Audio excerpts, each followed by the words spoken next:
తిరుపతి జిల్లా చిట్వేలు మండలంలో అతి పురాతనమైన ఎల్లమ్మరాజు చెరువు 2వ స్థానంలో ఉంది. ఈ చెరువు మట్టిరాజుల పరిపాలనలో 18వ శతాబ్దం నాటి పురాతనంగా నిర్మించబడ్డ చెరువు.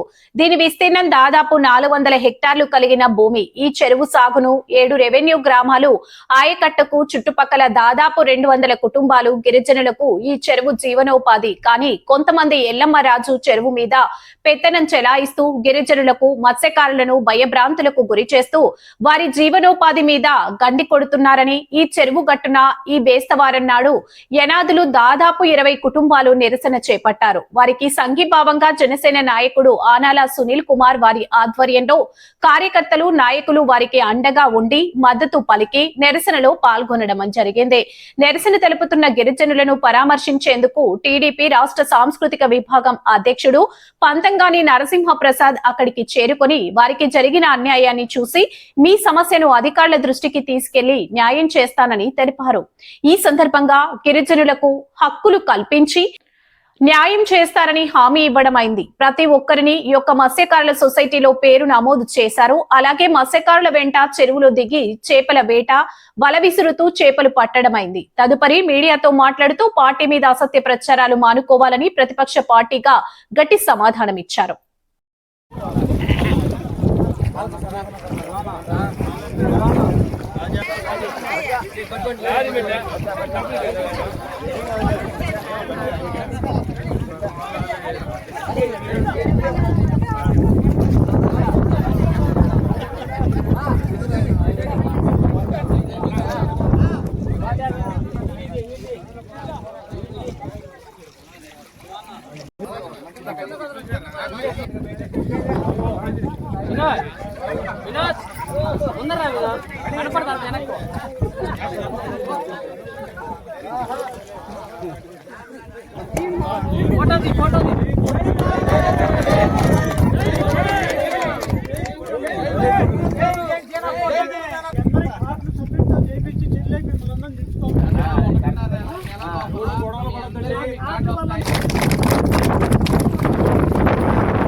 ముఖ్య ఉద్దేశం ఎవరు అనర్హులు వాళ్ళ లాభం పొందుతూ ప్రజల్ని, ఇక్కడ లోకల్లో ఉన్న ప్రజల్ని, వీళ్ళందరినీ ఎస్సీ, ఎస్టీ, బలహీన వర్గాల వాళ్ళందరినీ ఇబ్బంది పెడుతూ వాళ్ళ యొక్క వలలు ఇవన్నీ కాల్ చేస్తూ వాళ్ళ యొక్క సొంత లాభాల కోసం పక్కన వాళ్ళందరినీ బెదిరిస్తూ గడిచిన 3 సంవత్సరాల నుంచి వాళ్ళు అనుభవిస్తూ ఈ డబ్బుల్ని ఇంకొక రకంగా ఖర్చు పెడుతూ వచ్చారు. దీన్ని నివారించేదానికై ఈరోజు మా ప్రజల కొరకు మేము ముందు జనసేన తరపు నుంచి మా నాయకుడు నేర్పించిన మా సిద్ధాంతాలు ముందు పెట్టుకొని మేము వాళ్ళకి సపోర్ట్గా మేము ముందు వాళ్ళకి వచ్చి నిలబడ్డాము. వాళ్ళు నిలబడి ఈ పోరాటం ఎంతవరకైనా తీసుకొని పోయే దాని వరకు మేము సిద్ధము. మాకు దీంట్లో నుంచి కావాల్సింది ఏంటంటే మా యొక్క ఈ చెరువు 7 రెవెన్యూ పంచాయతీలకు సంబంధించిన చెరువు.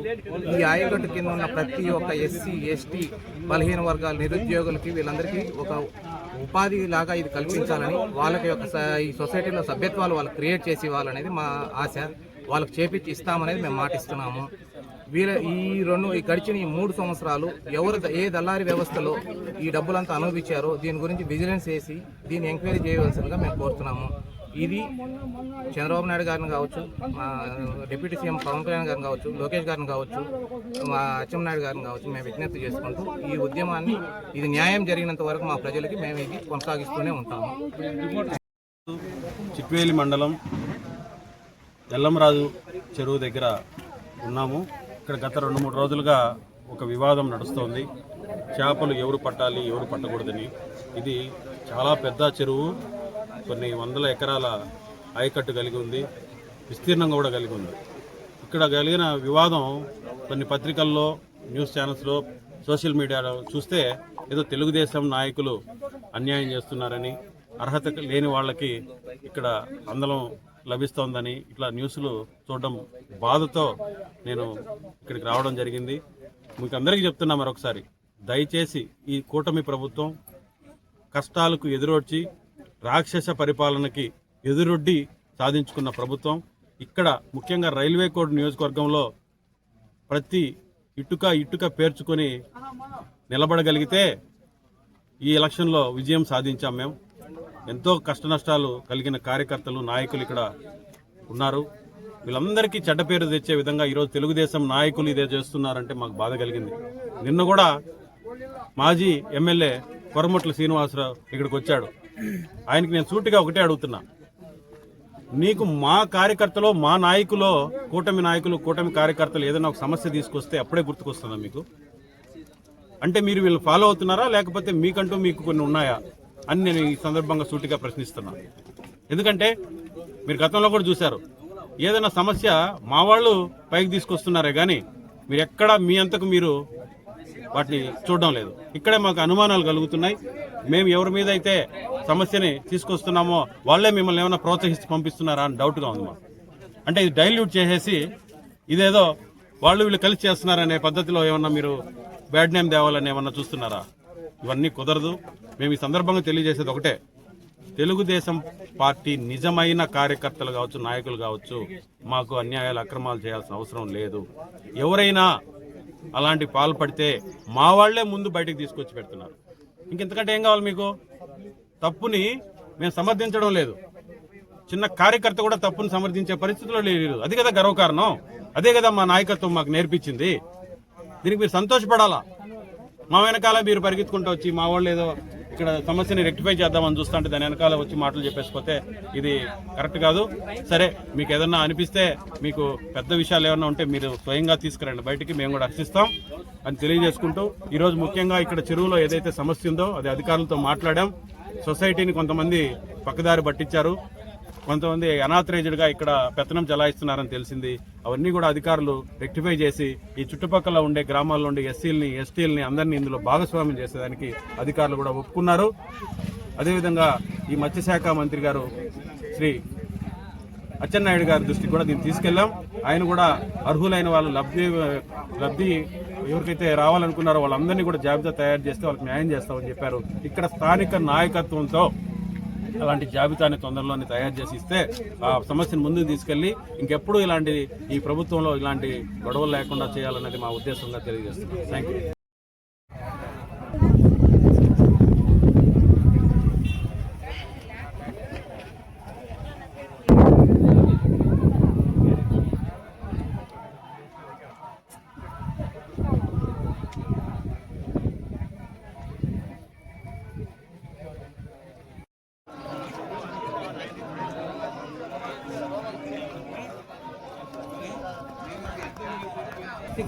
రాగద్దని చెప్పేస్తున్నారు. నువ్వు ఎప్పుడన్నా వచ్చి మా వల్ల సింపటం మమ్మల్ని దౌర్జన్యం ఇదే జరుగుతుంది. మీరు దానికి సహాయకారంగా ఉండి మమ్మల్ని కాపాడాలా. ఏ ఊరిని ఇది? పెద్దూరు ఎస్టీ కాదు.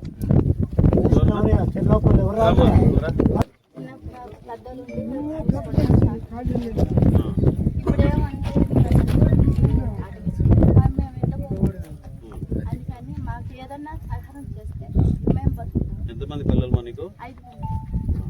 పిల్లకాయలు ఏం చేస్తున్నారు? అమ్మ కూడా వచ్చిందా? అది ఏమంటారు దాన్ని? తల్లికి వందనం వచ్చిందా?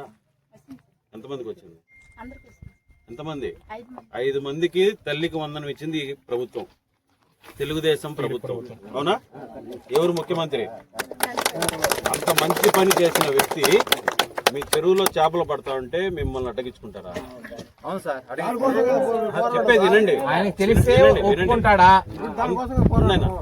అంత మంచి పని చేసిన వ్యక్తి, ఒక ఇంట్లో 5 మంది పిల్లలుంటే 5 మంది బడికి పోయి చదువుకునేదానికి తల్లికి వందనం ఇస్తున్న తెలుగుదేశం కూటమి ప్రభుత్వం ఈ చెరువులో పేదవాళ్ళు చేపలు పట్టుకుంటా ఉంటే తెలుగుదేశం నాయకులు అడ్డుకున్నారని వార్తలు వస్తే ఎంత బాధేస్తుంది.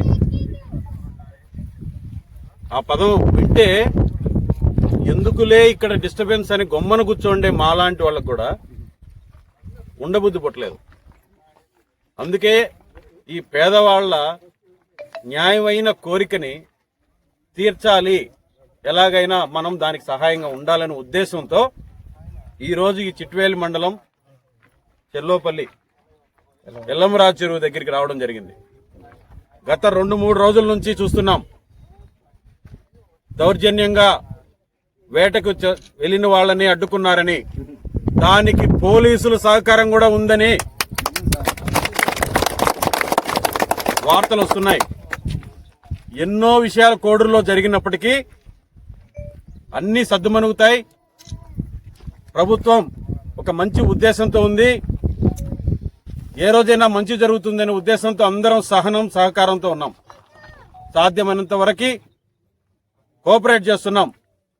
కానీ ఇలాంటి నోరు లేని పేద ప్రజలకి, ఎస్టీలకి అన్యాయం జరుగుతూ ఉంటే మాట్లాడలేకుండా ఉండలేకపోతున్నాం. ఈరోజు నేను ముందే చెప్పా, ఈ ప్రభుత్వానికి ప్రజల సంక్షేమం తప్ప ఎవరినో కడుపు కొట్టాలని, ఎవరో అన్యాయంగా దోచుకోవాలని, దోచుకున్న వాళ్ళకి సమర్థించాలనే లక్షణం ఎప్పుడూ లేదు. గత ప్రభుత్వంలో కూడా ఎన్నో అన్యాయాలు జరిగితే ఎదిరించి రోడ్డు మీద పడుకొని నిరసన తెలిపిన వ్యక్తి నేను. అలాంటిది నిన్న ఒక పెద్ద మనిషి వచ్చాడు వీడికి, మాజీ ఎమ్మెల్యే, అప్పటికే 5 సార్లు ఆయన ఎమ్మెల్యేగా ఈ నియోజకవర్గంలో వెలగబెట్టున్నాడు. అలాంటి వ్యక్తి కూడా నీతులు చెప్తా ఉంటే మాకు బాధేసింది. అందుకే ఈరోజు ఈ గిరిజన బిడ్డలకి, పేదలకి అండగా నిలబడాలని ఇక్కడికి రావడం జరిగింది. మీది న్యాయమైన కోరిక. ఇక్కడ జరిగింది నాకు అన్ని వివరాలను బట్టి తెలుసుకుంటే, ప్రభుత్వం నుంచి ఏదైతే హక్కు కలిగిన ఒక సంఘం దీంట్లో యాజమాన్య హక్కులు కలిగి ఉంది, చేపల్ని పట్టుకోవడానికి మాత్రమే. వాళ్ళని నయానో భయానో బెదిరించి వాళ్ళ దగ్గర నుంచి బలవంతంగా హక్కుల్ని లాక్కున్నామని చెప్పుకుంటూ ఇక్కడ విలువైన మత్స్య సంపదని దోచుకెళ్తున్నారనేది ఇక్కడ ఎవరు బట్టినా నిర్ధారిస్తున్నారు. ఇది జరగకూడదు. అందుకే అలాంటి వ్యవహారాలని ఖండిస్తూ నేను నిన్న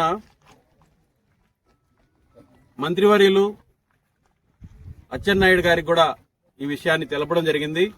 ఆయన ఇలాంటి దోపిడీల్ని సహించేది లేదు, ఖచ్చితంగా ఎవరైతే హక్కుదారులు ఉన్నారో వాళ్ళకి న్యాయం చేస్తూ వాళ్ళకి తోడుగా వచ్చింది. ఖచ్చితంగా ఇది పరిష్కారం జరగాలనే ఉద్దేశంతోనే ఏదో కంటి తుడుపుగా మాట్లాడి మీకేదో చెప్పి మిమ్మల్ని మభ్యపెట్టాలనే ఉద్దేశం లేదు. మనము ఇప్పుడు కూడా మీకు మత్స్యశాఖ అధికారులతో ఇక్కడుండే సమస్యను తెలుపు. కడుపు కాలిపోతా ఉందండి. దీనికి ప్రతి ఒక్కరికి మీ డిపార్ట్మెంట్ రండి, పోలీస్ సోదరులారా, మీ దగ్గరికి ఏదైనా సమస్య వస్తే ఎందుకు మీరు నిర్లక్ష్యంగా వహిస్తున్నారు?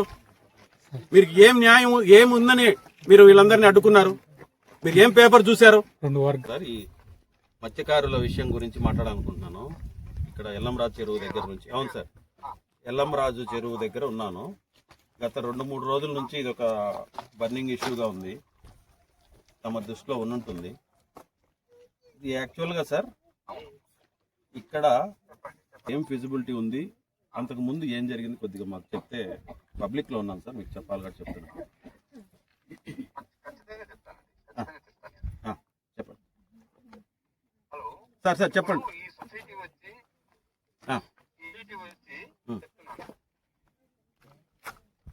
సొసైటీ వచ్చి బెస్తవాళ్ళ సొసైటీ ఉన్నారు అని చెప్పి నాకు తెలుసు. నేను వచ్చి 1 మంత్ అయింది. 1 మంత్ అయిందండి ఇక్కడికి వచ్చి. నేను అంతకుముందు ఉన్న ఆఫీసర్ ఒక్కసారి 2 సార్లు అతను సొసైటీ వాళ్ళతో మాట్లాడాలని చెప్పి చెప్తున్నారు. రెండోది వచ్చి ఈ జిల్లా బైఫర్కేషన్ అయిన తర్వాతనే మాకు మన జిల్లాకు వచ్చింది. చెప్పండి.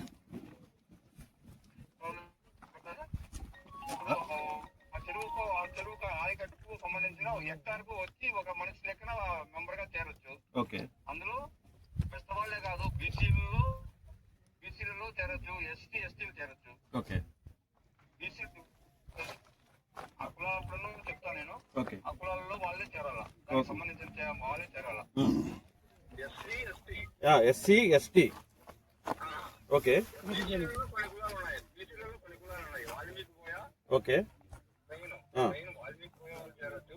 ఇంకా కొన్ని కులాలు ఉన్నాయి. కొన్ని కులాలలో కూడాను వాళ్ళకు కులవృత్తి లేని కులాలు ఉన్నాయి. వాళ్ళైతే చేరొచ్చు.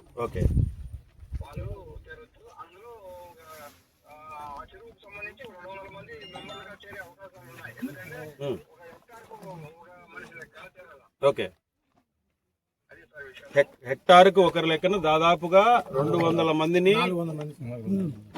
మనము కొత్తగా జాయిన్ చేసుకునేందుకు అవకాశం ఉంది. ఇప్పుడు అవి ఇంకా జరగకుండా జరిగిన దాన్ని కూడా మీరు అరికట్టేదానికి ప్రయత్నం చేయాలి.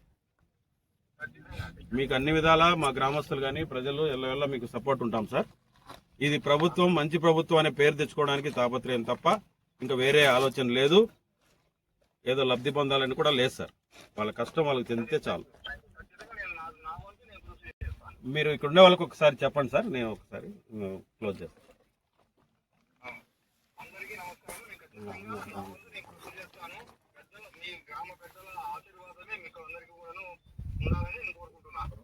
Thank you. మీకు ఈ వీడియో నచ్చినట్లయితే లైక్ చేయండి, షేర్ చేయండి. ముందుగా కింద ఉన్న సబ్స్క్రైబ్ బటన్ పై క్లిక్ చేయండి. ఎల్లప్పుడూ అప్డేట్ సమాచారాన్ని పొందండి.